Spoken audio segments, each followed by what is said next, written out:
I'm Neha Nagar. I'm a finfluencer, finance influencer. I help people become rich. नहीं, मैं आपके पैसे double नहीं कर सकती हूँ, वो तो अनुराधा ही करेगी। मैं तो सिर्फ आपको फाइनेंशियली लिटरेट बनने में आपकी हेल्प कर सकती हूँ, which will eventually help you become rich. So let's start by asking a question. What is fintech? Finance plus technology. जितनी भी फाइनेंशियल सर्विसेज है, अगर हम उन्हें डिजिटल कर दें तो वो फिनटेक सर्विसेज हो जाएंगी। Payment, lending, insurance, investing etcetera. और दुनिया भर में अभी फिनटेक रिवॉल्यूशन चल रहा है।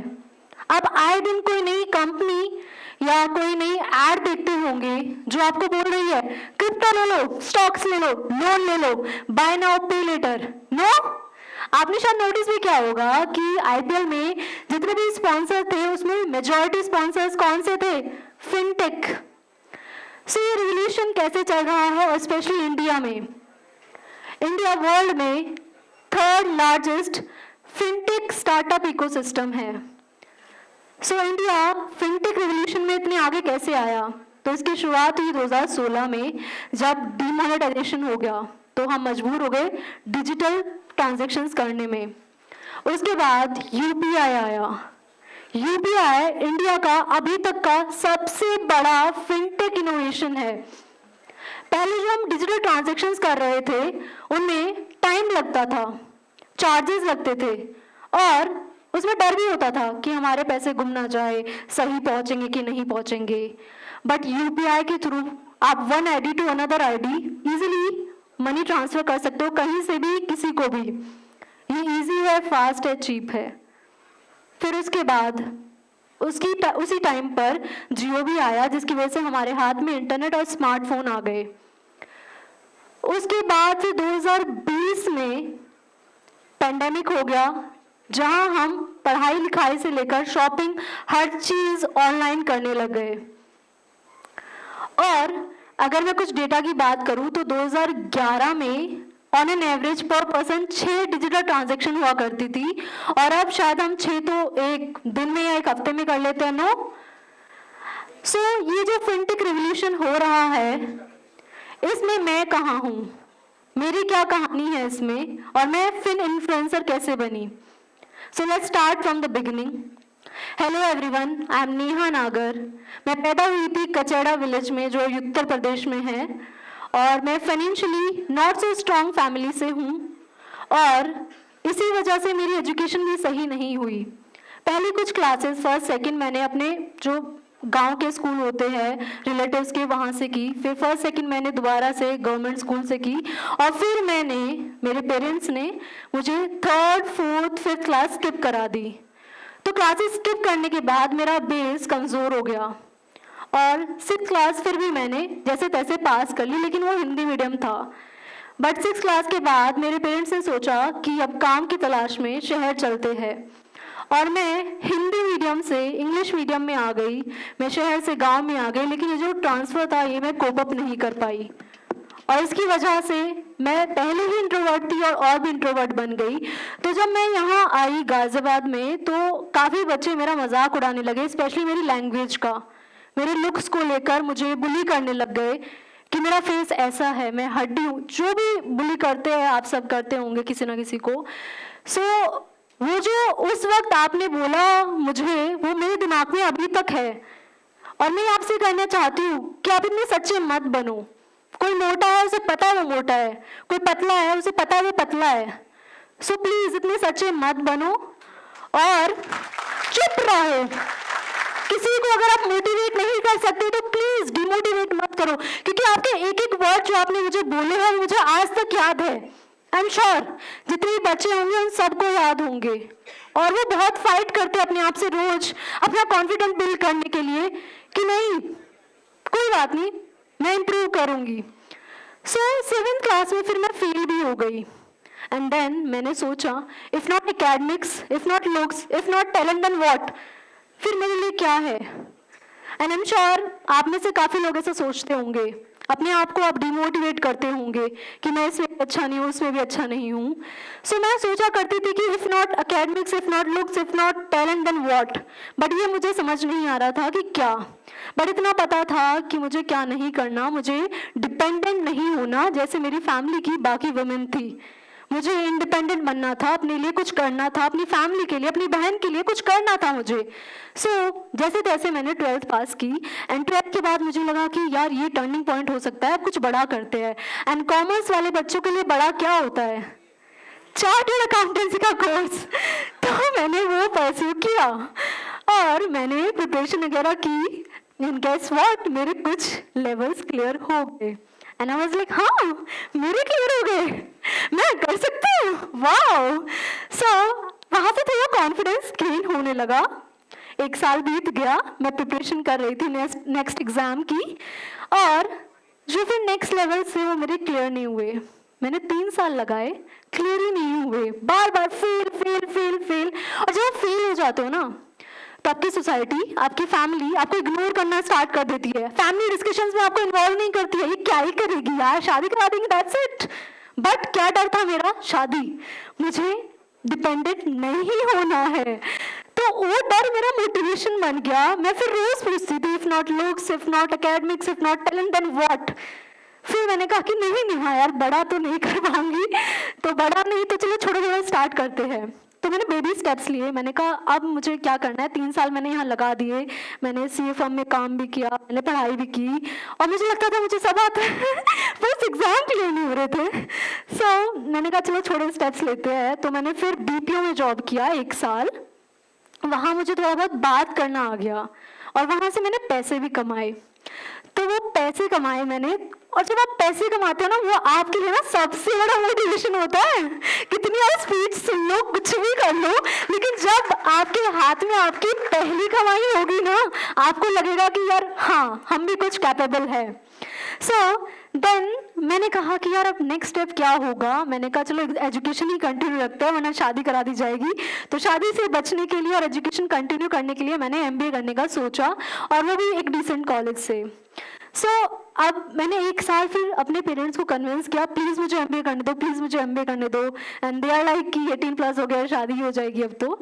बट स्टिल 1 साल मैंने गैप भी किया कन्विंस करने के चक्कर में। तो फिर 2016 में मुझे एमबीए में एडमिशन मिला।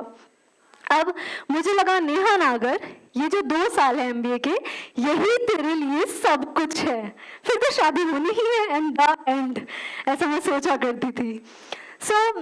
फिर मैंने सब कुछ किया उन 2 सालों में, एक्स्ट्रा करिकुलर एक्टिविटीज़, पढ़ाई भी की, और उन एक्टिविटीज़ में मैंने पार्टिसिपेट किया।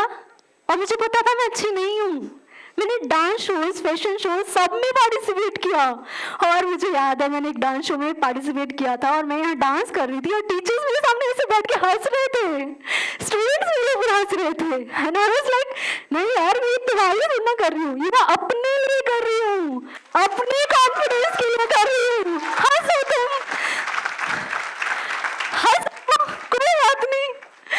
वो टीचर्स का फेस मुझे आज भी याद है, और मुझे थोड़ी सी घृणा सी क्यों टीचर्स से, क्यों हंसे वो, बट मुझे पता था दैट्स ओके, वो नहीं होती कोई और होती, तो दैट्स ओके। वो हंसते थे मेरे पे। जब मैं कोई फैशन शो के लिए जा रही हूँ, तो ऐसी लाइन में जो हम खड़े होते हैं, एंड अदर गर्ल्स लाइक, ये क्या कर रही है यहाँ पे, ये कैसे आ गई तो देन अगेन मैं उनके लिए थोड़ा कर रही थी, मैं अपने लिए कर रही थी। सो आई कंटिन्यूड। तो अभी तक मुझे बेइज्जती का ना फुल ऑन एहसास हो गया था, और मैं एक्सपर्ट हो गई थी। बेइज्जती तो करनी है, करो यार, हंसना मेरे ऊपर, हंसो यार, कोई बात नहीं। तो मैंने ये अपने लिए किया, एंड देन 2 साल कंप्लीट हो गए। एंड गेस व्हाट, मैंने पढ़ाई में भी ध्यान दिया था। तो मुझे एक फिनटेक स्टार्टअप में ही पहले इंटर्नशिप मिली, वहाँ मैंने काम किया, मैंने फाइनेंस के बारे में और कुछ जाना। फिर मेरी अच्छी खासी एक कंपनी में वेल्थ मैनेजमेंट में प्लेसमेंट भी हो गई। अब मैं जब वेल्थ मैनेजमेंट में गई, तो वहाँ मेरा काम था HNI सेगमेंट, मतलब हाई इंडिविजुअल जो क्लाइंट्स होते हैं, उनकी वेल्थ को मैनेज करना। अब HNI सेगमेंट में तुम जा रहे हो, तो तुम्हें फुल ऑन नॉलेज तो चाहिए ना। तो मैंने अपने आप को पढ़ाना स्टार्ट किया। 2-3 महीने का जो प्रोबेशन पीरियड होता है, ट्रेनिंग वगैरह, मैंने खूब पढ़ा, और मेरे बॉस भी बहुत ही अच्छे थे। सो उन्होंने मेरे को एजुकेट किया। मैं मीटिंग्स में जाती थी तो मेरे बॉस बोलते थे कि तुम बात करो। सो वो हेजिटेशन निकलने लगी और मैंने वहाँ पर ये जाना कि जो पैसे हैं वो एक्चुअली स्टॉक मार्केट से बन रहे हैं। मेरे कितने क्लाइंट्स थे जिनकी ज़्यादा इनकम स्टॉक मार्केट से आ रही थी। तो मुझे वहाँ इन्वेस्टिंग पावर पता लगी। एंड एक चीज़ और पता लगी, वो ये कि जॉब से पैसा नहीं बनेगा, पैसा बनेगा बिजनेस से। तो मुझे खुद का भी कुछ करना था, बट ये नहीं समझ में आ रहा था कि क्या। बट देन क्योंकि मैं HNI सेगमेंट में थी और हमारे जितने भी प्रोडक्ट्स थे वो 25 लाख अबव थे और 1 CR अबव थे। तो वो एक मोमेंट था जब मैंने 1 करोड़ का प्रोडक्ट बेचा था अपने क्लाइंट को। मतलब एक क्लाइंट ने मुझे 1 करोड़ दे दी कि नेहा जा तू इससे इन्वेस्ट कर ले। वो मेरे लिए सबसे बड़ी जीत थी। मतलब किसी के हाथ से पैसे निकलवाना और वो भी 1 करोड़ और वो भी HNI क्लाइंट से।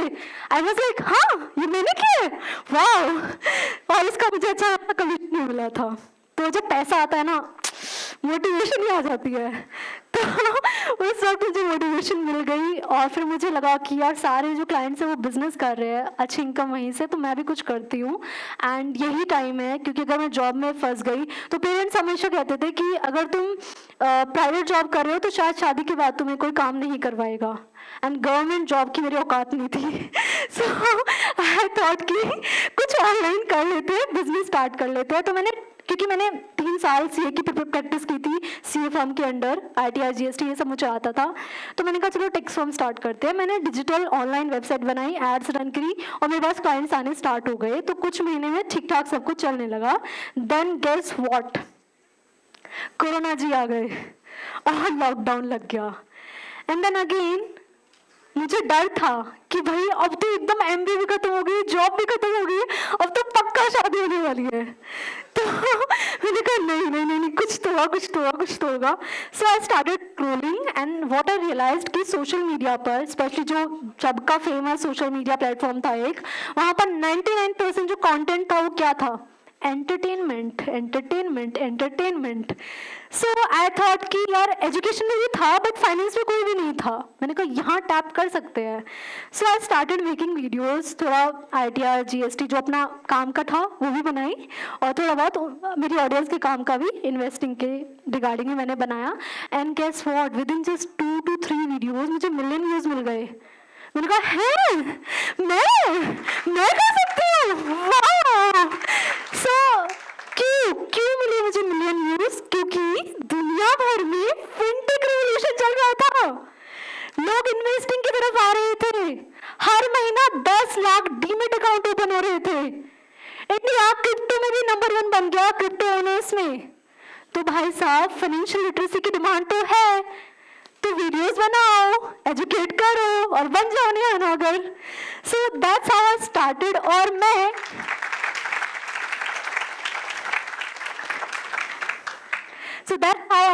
और मैं एक फिन इन्फ्लुएंसर बन गई और इस तरीके से मैं फिनटेक रिवॉल्यूशन का पार्ट बन के अपने लिए कुछ कर पाई। तो अभी इस मंच पर मैं आपको कहना चाहती हूँ कि अगर आप अपने आप को होल्ड बैक कर रहे हो कि कुछ नहीं है, फाइनेंशियल या पेरेंट्स का सपोर्ट नहीं है, तो जस्ट टेक बेबी स्टेप्स, छोटे steps low. And you never know आप कौन से ऐसे प्लेटफॉर्म पे पहुंच जाओ जहां कोई रेवोल्यूशन चल रहा हो। फिनटेक नहीं, एडटेक, ई-कॉमर्स, सर्स, मेटावर्स, कुछ तो चल रहा होगा ना देश दुनिया में। इतना ज़्यादा चेंज हो रही है वर्ल्ड बहुत फास्ट, तो आपके लिए ज़रूर कुछ है। सो कीप आस्किंग योरसेल्फ कि if not this then what.